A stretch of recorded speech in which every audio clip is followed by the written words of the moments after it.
Mary lived in Harlem, New York, in a small apartment on the third floor. From her window, she could see the train station platform.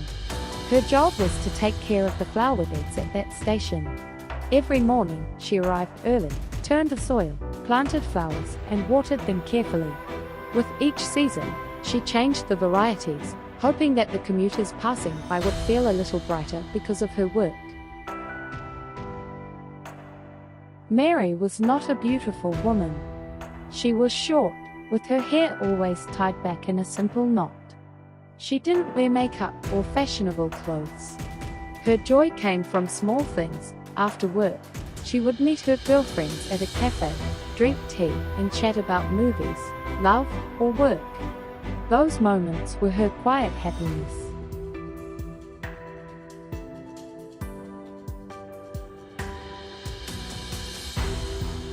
One day, her friends invited her to see a popular movie.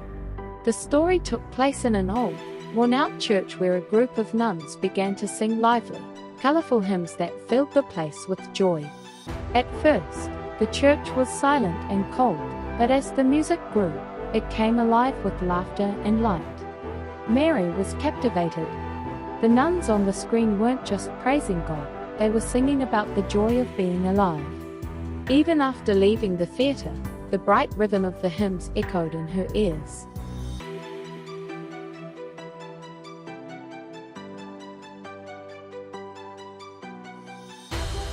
The following Sunday, Mary begged her parents to take her to church. The high ceilings, the light streaming through stained glass, the soft murmur of prayers, it all filled her with a warmth she had never known. In that stillness, she felt peace settle deep within her heart. From that day on, Mary spoke of nothing but God. Even during tea with her friends, she would begin, "You know, God." At first, they smiled and listened, but soon the air grew awkward.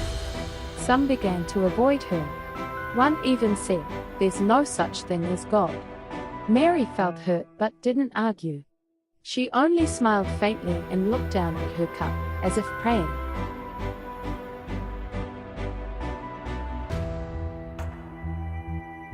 Gradually, she began missing work. Some mornings, she couldn't bring herself to get out of bed. Her heart felt distant, heavy. The station flower beds started to wither. The once bright colors faded, and weeds began to grow. Commuters noticed her absence. "Where's that cheerful girl who used to work here?" someone murmured. Each time they passed the wilted flowers, a quiet sadness touched their hearts. One day, the company called. "What's going on?" "The flowers are dead, and the beds are a mess," the manager scolded. Mary held the phone tightly, fighting back tears. Why did God feel so far away? She prayed, but nothing changed. That night, she couldn't sleep.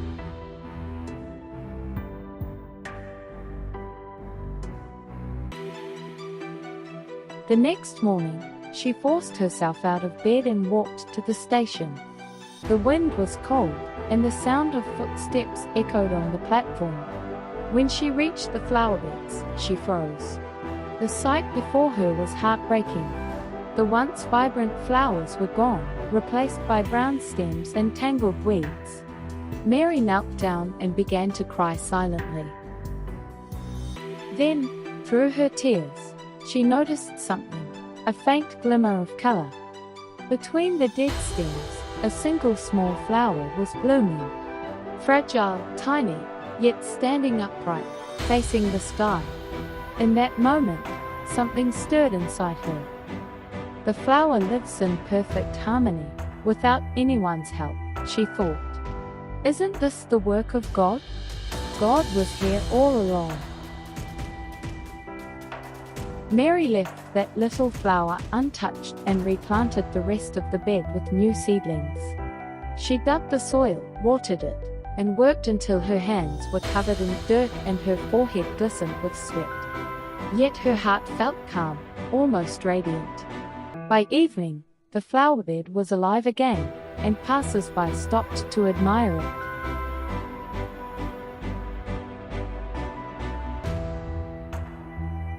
From that day forward, Mary became a sister who served the flowers. She no longer went to church, but God was always in her heart. Her prayers were no longer words, they were in her hands, in the way she nurtured life. Her garden brought quiet comfort to everyone who saw it. Even the friends who had once turned away began to listen to her again.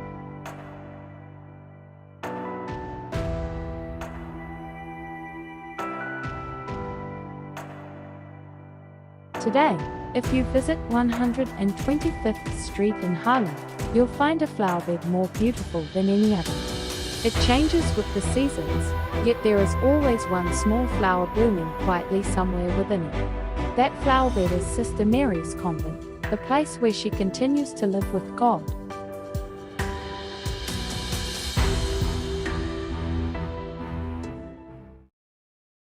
Thank you for watching until the end.